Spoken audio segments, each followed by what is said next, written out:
अस्सलाम वालेकुम नाज़रीन। जो आज जब मैंने आपको स्टोरी सुनानी वो खास करके वो स्टूडेंट के लिए है, उन बच्चों के लिए है जो पढ़ने की चाहत रखते हैं मगर वो बेचारे पढ़ नहीं सकते।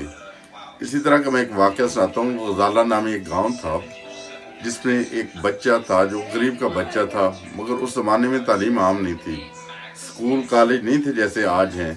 उस ज़माने में ये था कि जो रईस का बेटा होता था, जो किसी ठाकर का बेटा होता था, वो तो पढ़ सकता था। वो इस तरह पढ़ता था कि टीचर उसको पढ़ाने के लिए 8 घंटे 7 घंटे उसके घर आया करते थे और पढ़ाते थे। और इसी तरह अमीरों के बच्चे, रईसों के बच्चे पढ़ जाते थे मगर गरीब का बच्चा नहीं पढ़ सकता था। मगर एक गांव था गजाला, उसमें एक रईस था, उसको एक टीचर पढ़ाने के लिए उस ज़माने में घोड़े पे आता था।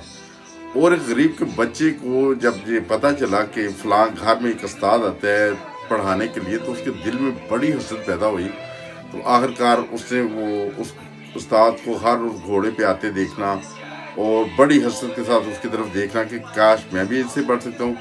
वो एक दिन उसने देखा, 2 दिन देखा, 3 दिन, आखिरकार उस उस्ताद ने वो घोड़ा रोका और उस बच्चे से पूछा, जो तकरीबन 9 साल का बच्चा था, पूछा, बेटा आप क्या मेरी तरफ इतने गौर के साथ देखते हैं? उस बच्चे ने कहा कि उस्ताद मोहतरम, अगर आप उस्ताद हैं तो मैं शागिर्द हूँ, मैं कुछ आपसे सीखना चाहता हूँ। तो उस उस्ताद ने उस बच्चे की मासूमियत देखी और कहा कि बेटा मेरे पास तो इतना टाइम नहीं होता, मैं तो जाता हूँ पढ़ाने के लिए कॉलेज में, वो बच्चे को स्टूडेंट को ट्यूशन पढ़ाने के लिए जाता हूँ, सुबह जाता हूँ, शाम को घर वापस आता हूँ, तो अगर मेरे पास तो इतना टाइम नहीं मैं आपको पढ़ा सकूँ। तो उस बच्चे की मासूमियत उसने कहा, उस्ताद मोहतरम जब आप वापस जा रहे हो तो क्या मैं आपको सवाल कर सकता हूँ? उस उस्ताद ने सोचा कि कितने सवाल कर लेगा, बच्चा है, 2 कर लेगा सवाल, 4 कर लेगा, 6 कर लेगा, इससे ज़्यादा तो नहीं। उस उस्ताद ने उसके साथ ये वादा कर लिया कि हाँ, वापसी के ऊपर मैं आपके साथ, आप मेरे साथ सवाल कर सकते हैं। चनाचे उस बच्चे ने हर रोज़ जब उस्ताद ने पढ़ा के जब वापस अपने घोड़े पे आते हो ना, साथ साथ उसके चल पड़ना और उसको सवाल करने शुरू कर देने।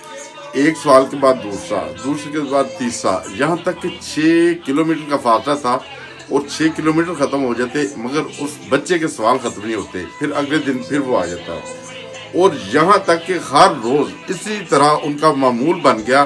और ये सवाल करते करते उन्हें 6 साल का अरसा बीता। और 6 साल सवाल करने के बाद वो जो बच्चा था, वो आप जानते हैं कौन है? वो बच्चा था इमाम गजाली, जिसे आज इमाम गजाली के नाम से जाना जाता है।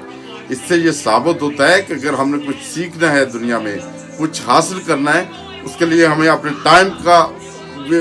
टाइम भी की कुर्बानी देनी पड़ेगी, अपने जान की कुर्बानी देनी पड़ेगी। उस बच्चे ने इल्म हासिल करने के लिए हर रोज़ 6 किलोमीटर तक का पैदल सफ़र करता था और उसकी पैदल सफ़र करने की वजह से आज अल्लाह ताला के फजल से दुनिया में इमाम गजाली की मिसालें दी जाती हैं, दुनिया में इमाम गजाली के इल्म को माना जाता है। इसी तरह मैं बच्चों को नसीहत करना चाहता हूँ कि अगर आप कुछ सीखना चाहते हैं, कुछ बनना चाहते हैं, इलेक्ट्रॉनिक्स मीडिया से भी आप बहुत कुछ सीख सकते हैं। ये आज आपके हाथ में ट्विटर है, आपके हाथ में व्हाट्सअप है, आपके हाथ में इंटरनेट है, इससे आप बहुत कुछ दुनिया के सीख सकते हैं, अच्छे से अच्छा भी और बुराई की तरफ भी जा सकते हैं। ये अगर आपने डिसाइड करना है, आपने इमाम गजाली की मिसाल बनना है या एक या इल्म हासिल नहीं करना, ये आपके अपने ऊपर डिपेंड करता है। आपका ट्यूटर, आपका टीचर, आपका उस्ताद मोहतरम आपके हाथ में होता है हर वक्त। अस्सलाम वालेकुम व रहमतुल्लाहि व बरकातहू।